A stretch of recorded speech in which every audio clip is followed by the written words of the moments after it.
Welcome to First Unitarian Society of Minneapolis, the birthplace of Congregational Humanism. We carry on that tradition of free thought today, dedicated to promoting a free search for truth, meaning, and justice. Our web address is firstunitarian.org. I'm David Breeden, Senior Minister. Welcome.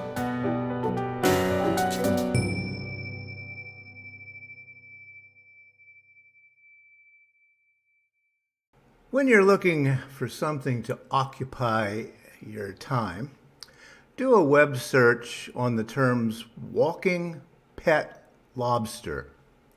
Now, don't do that right now because I guarantee that you won't hear another word I say this morning.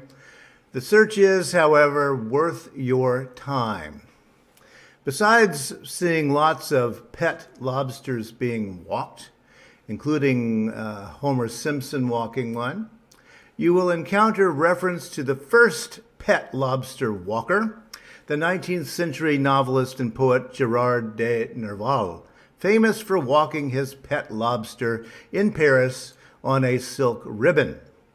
Nerval wrote this: "Why should a lobster be any more ridiculous than a dog or a cat or a gazelle or a lion or any other animal that one chooses to take for a walk?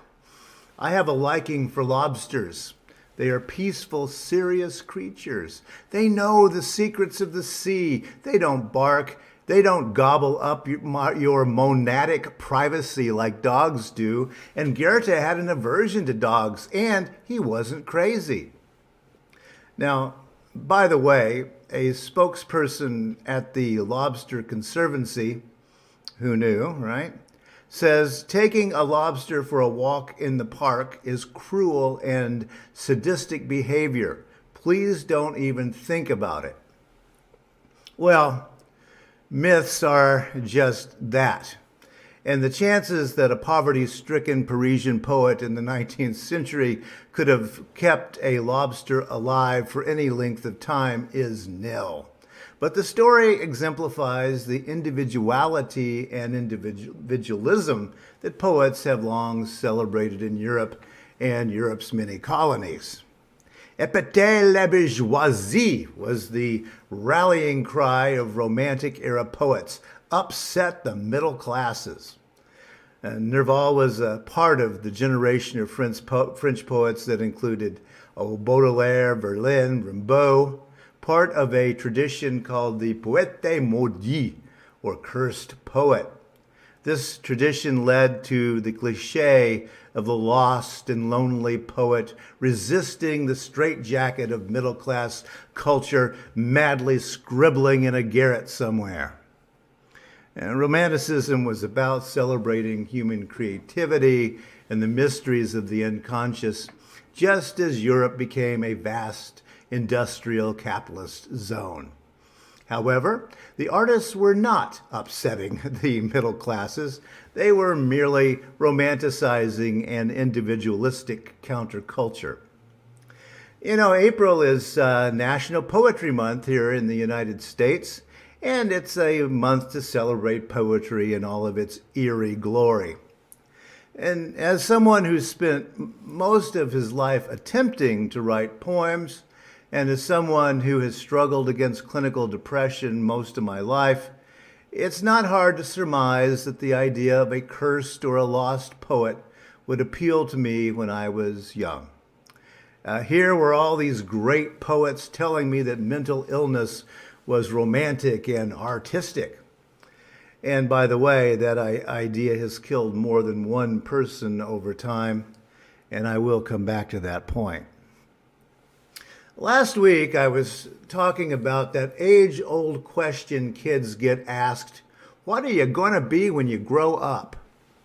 I mentioned that the question wasn't asked much where I'm from because the assumption was that the males would either be farmers or coal miners, or probably both of those. The idea of poets, certainly didn't upset the farming classes. We just thought they were silly and useless beings. There was one exception to the career path of farming or coal mining, and that was preaching. The assumption went that the call of the Lord, as we called it, was one exit from all social assumptions. That call reminds me of the most boring preacher I have ever known. And as someone who spent a lot of time in churches, I have heard a lot of boring preaching over time. But this guy still takes the cake. The saying for preachers such as he was among Pentecostals is that he lets the four horsemen of the apocalypse out and can't never get them back in the barn. When the guy preached, everyone knew we were in for a long, long ride of those four horsemen of the apocalypse in that book of Revelation. But he did have one intriguing story, and that was the one about his call to ministry. And he repeated that one, I think, every time he spoke. Among Pentecostal preachers, the call to ministry is a crucial story. And those stories are usually lurid and detailed. His call story wasn't like that, however, and it went like this. One day he was out plowing corn. That is, cultivating the corn after it has come up, as we say, sprouted. It was a hot day, and he pulled up the horses and had them resting in the shade. Suddenly, he looked up at the clear blue sky, and the clouds up there spelled GPC. GPC. It hit him. He knew at that moment his call, go preach Christ. Now, behind his back, some parishioners opined that the good Lord don't make no mistakes, as we said, so in his case, the letters must have meant get to plowing corn. Anyway, for the imaginative Pentecostal kids like me, there was this other potential career path, preacher. We were taught that each member of the church had a special gift. And that idea was based on a passage in 1 Corinthians in which Paul tells us that each member of the church receives a gift of the Spirit. Quote, for to one is given by the Spirit the word of wisdom, to another the word of knowledge by the same Spirit, to another faith by the same Spirit, to another the gifts of healing by the same Spirit, to another the working of miracles, to another prophecy, to another discerning of spirits, to another divers kinds of tongues, to another the interpretation of those tongues. End quote. Wisdom, knowledge, faith, healing, working of miracles, prophecy, discerning of spirits, speaking in tongues, interpretation of tongues. Those were some wondrous ways to become really something in the church. And Paul promised every member of the church a gift of the Spirit. I wanted prophecy because those were the preachers, and also because the prophets had way cool visions. I don't know if you've ever read this one from Ezekiel, but let me share. And the living creatures ran and returned as the appearance of a flash of lightning. Now, as I beheld the living creatures, behold, one wheel upon the earth by the living creatures with its four faces. The appearance of the wheels and their work was like unto the color of a beryl. And they four had one likeness, and their appearance and their work was as it were of a wheel in the middle of a wheel. When they went upon their four sides, and they turned not when they went. As for their rings, they were so high that they were dreadful, and their rings were full of eyes round about them four. And when the living creatures went, the wheels went by them. And when the living creatures were lifted up from the earth, the wheels were lifted up. Whithersoever the Spirit was to go, they went. Thither was their spirit to go, and the wheels were lifted up over against them, for the spirit of the living creature was in the wheels. End quote.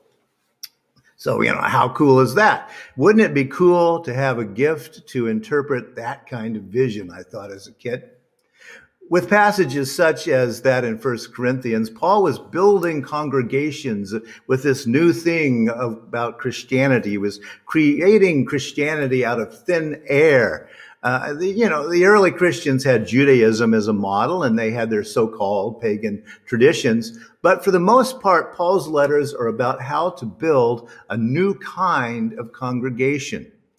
The promise that each congregation would have members who received the wonderful gifts of the Spirit, that was heady stuff. And it translated well to the small rural congregations that were the backbone of Pentecostalism when I was a kid. Joining a congregation meant something. God had plans for each of us in that congregation. Now, as he explored ways to create and sustain a humanist congregation, John Dietrich wasn't promising anything quite so miraculous, but he did put it this way, quote, "The great word of humanism is that one word, together. In just the measure that we can find something of ourselves in all others and something of all others in ourselves, will we come to share the spirit of humanism," end quote. And that is the spirit of humanism. Humanists seek in congregation the spirit of compassion and understanding. It's easy to love people in the abstract. It's hard work, however, to love people who you know and people who may even irritate you at times. We all have our weaknesses, but we also have our strengths. We seek to find something of ourselves in each other and something of each other in ourselves. That's what builds healthy congregations. The work never stops. It's all about becoming all the time. That's what we're about at First Unitarian Society of Minneapolis. We use the term tribes a bit too easily nowadays. Paul's project was to build viable congregations, and one way he did that was to reassure new converts that joining in a congregation meant companionship, belonging, but it meant a whole lot more than that, too. One person would speak in tongues, and another member of the congregation would be able to interpret those foreign words and explain to everyone in the congregation what all those words meant. How's that for teamwork, right? That was the tribe that Pentecostalism offered as well. But those folks weren't my tribe. I think I always knew that. I never felt comfortable there. The community was a very, very valuable thing, but the way that the community was created was by excluding many, many people, by enforcing conformity on the members. I did, however, find a community eventually in that great tribe of misfits we call poets. But as I said earlier, the tribe of poets was a tribe that existed as a collection of individualists, many of us priding ourselves on our extreme antisocial behaviors, like walking pet lobsters through the streets of Paris. Unbeknownst to me, and certainly unbeknownst to my family, I had been learning through reading such things as the book of Ezekiel what the atheist poet Wallace Stevens called the fictive imagination, which produces what Stevens called supreme fiction, meaning writing that is more true than realism, the supreme fiction. So even though I had never met a writer or a poet when I was a kid, I began dreaming of becoming one of those, of joining that tribe of individualists. One of the insights gained in reading literary works, poems, stories, and that sort of thing, is that what we call reality is largely subjective in meaning. It's dependent upon our perspective, our point of view. And creative writing, or maybe I should say writing creatively, is not about the subject of a poem or a story or a novel. Writing creatively is about the power of the human imagination, the fictive imagination. The philosopher Hannah Arendt phrased it very well, I think. She said this, quote, "Storytelling reveals meaning without committing the error of defining it, brings about consent and reconciliation with things as they really are, and we may even trust it to contain eventually an implication, that last word which we expect from the day of judgment. That last word being, of course, the entire truth revealed. Storytelling reveals meaning without committing the error of defining it. I really like that as an idea. The writer James Baldwin put it this way, quote, "You write in order to change the world, knowing perfectly well that you probably can't, but also knowing that writing is indispensable to the world. The world changes according to the way people see it. And if you alter even by a millimeter the way people look at reality, then you can change it," end quote. For many years, the poets were my preferred tribe. I took comfort in those days from the words of the poet Percy Shelley, who called poets the unacknowledged legislators of the race.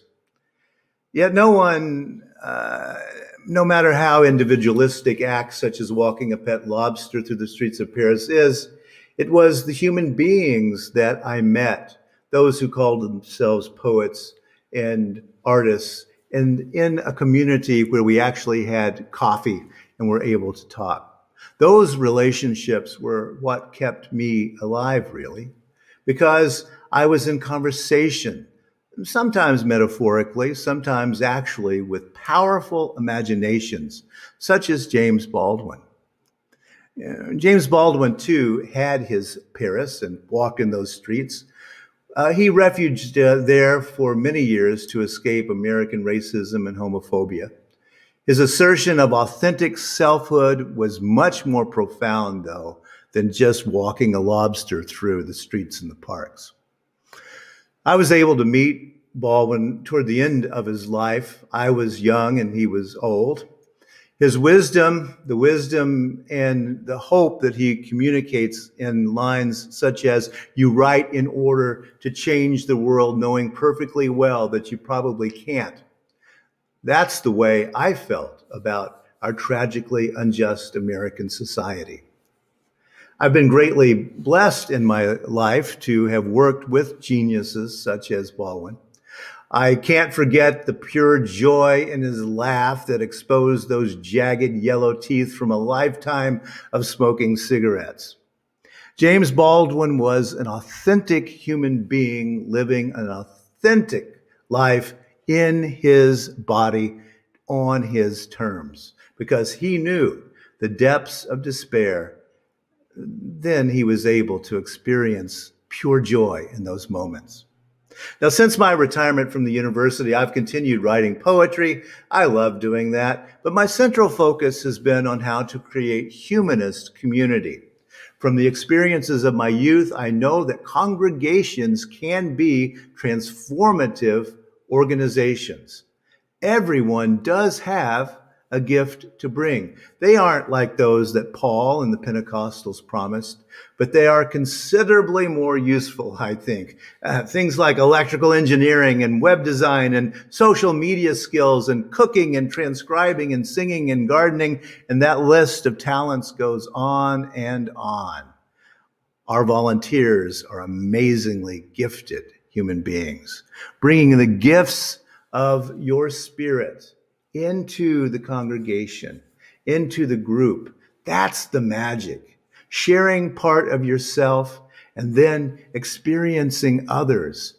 That's what First Unitarian Society is all about. We ask people to join, we share together, and we love one another. So may it be.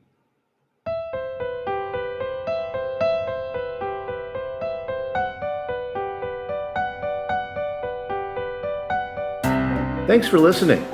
You can find much more about humanism and what's happening at First Unitarian Society in Minneapolis by visiting our website at firstunitarian.org.